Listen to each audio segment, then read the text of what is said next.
Terima kasih Anda masih bergabung bersama kami. Kita lanjutkan diskusi kita. Saya kembali ke Mas Rido. Mas Rido, ya. Kalau misalnya ternyata Joko Widodo selama ini kita simulasikan berpasangan dengan JK atau nama-nama lain, kok ya tiba-tiba Jokowi memunculkan nama baru yang sama sekali tidak pernah kita perkirakan. Kemungkinan seperti itu bagaimana, Mas? Kemungkinan tersebut harus dilihat dari pertimbangan elektabilitas ya. Bagaimanapun juga PDIP itu saat ini mencapai 19%, sehingga PDIP mau tidak mau juga harus koalisi. Yang kedua adalah figur yang bisa membantu elektabilitas Pak Jokowi. Meskipun Pak Jokowi memiliki elektabilitas tinggi, tapi juga figur yang bisa mendorong juga elektabilitas lebih tinggi lagi, seperti itu. Nah, dengan pertimbangan seperti itu, saya kira Pak Jokowi akan sangat riskan ketika memunculkan nama-nama yang di luar pertimbangan itu. Seperti itu, Mas. Kalau misalnya nih yang dipilih sebagai calon wakil presiden itu memang dari kalangan profesional, bukan dari politisi partai. Nah, dari kalangan profesional juga pertimbangan partai politik. Apakah partai politiknya itu bisa memberikan solusi untuk itu tersebut? Karena bagaimanapun juga pertimbangan politik itu lebih menentukan sekali di dalam pemilihan calon wakil presiden.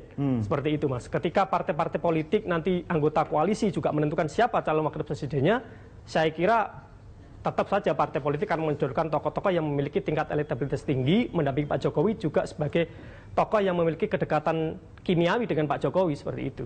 Mas Rido, ya. Kita coba petakan ya, menurut analisa Anda, ada 3 calon presiden, Jokowi, Prabowo, dan ARB. Kalau dari ketiga ini masing-masing memajukan cawapresnya, menurut analisa Anda, Jokowi bisa saja dengan siapa, ARB dengan siapa, Prabowo dengan siapa saja? Kalau melihat Pak Jokowi, saya kira tadi sudah di banyak simulasi, saya kira paling tinggi. Anda sepakat dengan itu? Dengan Pak Yusuf Kalla, saya kira seperti itu yang intinya. Nah, karena Pak Jokowi sudah tipenya belusukan, tipenya menyapa masyarakat, butuh problem seperti Pak Yusuf Kalla, seperti itu. Kemudian Pak Abu Rizal Bakri, saya kira tantangan paling penting adalah beliau harus mendapatkan calon wakil presiden yang memiliki tingkat elektabilitas tinggi. Karena elektabilitas Pak Abu Rizal Bakri itu masih kalah jauh dibandingkan dengan Pak Jokowi dan Pak Prabowo. Sehingga siapapun calon wakil presiden harus mendongkrak itu. Anda punya nama nggak? Saya kira kalau melihat dari karakter Pak Abu Rizal Bakri, kemudian sosok calon wakil presiden yang mendampingi, saya kira Pak Mahfud MD bisa menjadi salah satu kandidat. Oke, kalau Prabowo? Kalau Pak Prabowo, saya kira beliau ini kan dari kalangan yang saya kira sudah banyak orang tahu, butuh paling tidak yang bisa meningkatkan elektabilitas, yang juga merepresentasikan Jawa, luar Jawa, dan juga merepresentasikan figur di luar sosok militernya, sehingga mungkin bisa Pak Hatta Rajasa bisa seperti itu, Pak. Oke.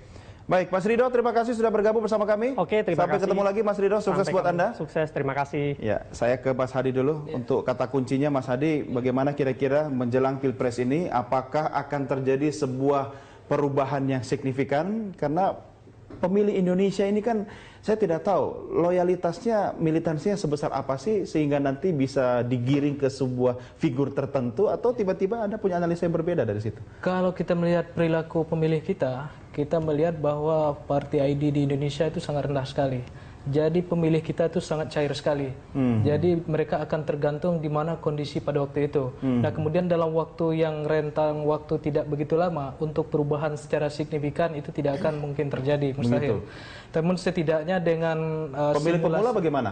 Kalau pemilih pemula, dari survei yang pernah kita lakukan, jadi hasilnya juga tidak jauh beda dengan apa yang kita dapatkan hari ini. Berarti kalau ada nama Jokowi di soal UN itu nggak terlalu ngaruh lah ya? Kalau soal nama Jokowi nggak terlalu pengaruh, nggak terlalu berefek pada apa yang dilakukan selama ini.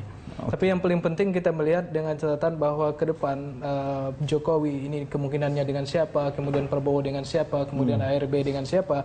Nah, ini cukup bisa mengubah jumlah suara yang mereka miliki dari sisi elektabilitasnya. Cuman juga tidak mengubah secara signifikan. Nah, walaupun tidak signifikan, tapi komposisi ketiga calon pasangan capres-wapres ini bisa saling rebutan suara ya di Pilpres nanti ya? Saling rebutan suara. Cuman persoalan untuk misalkan kalau seandainya ini jadi, misalkan Jokowi berpasangan dengan JK atau Mahfud, ini agak susah untuk bagi calon-calon lain untuk bisa mengalahkan mereka. Jadi Jokowi JK kalau ada tiga simulasi calon ya.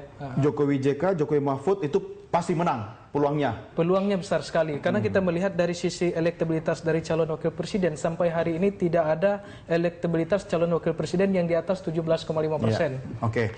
Baik, Bu Yuda, apa yang bisa Anda sampaikan kepada capres-cawapres ideal kita nanti ketika mereka terpilih? Ya, sejak capres dan cawapres itu harus sudah punya dimensi gender yang sudah selesai, begitu. Sehingga kalau siapapun yang terpilih, maka di dalam melakukan tugas-tugasnya itu harus benar-benar pro rakyat, khususnya memberikan perhatian yang lebih besar kepada perempuan, baik itu di dalam kebijakan, di dalam peraturan, ataupun di dalam implementasinya semua bidang. Capres-cawapres ini harus punya istri nggak? Oh enggak, saya tidak bermaksud menolak kepada seorang capres tertentu. Tapi artinya mungkin orang yang lebih memahami kaum perempuan, apakah dia harus dari kacamata perempuan sendiri, apakah harus punya istri atau tidak? Gitu. Pada umumnya, Mas Adi udah ketawa-ketawa itu aja. Kan selalu ada RI 1, kemudian ada ibu negara. Bahkan kemarin sudah ada yang mengatakan, aku juga sudah siap loh jadi ibu negara, seperti itu. Dan kalau wapres juga kita lihat, istri wapres itu juga selalu tampil. Artinya posisi ibu negara atau istri wapres itu punya peran penting juga di masyarakat, punya, kan? Karena bahwa keluarga, kalau sudah kita balik kepada masalah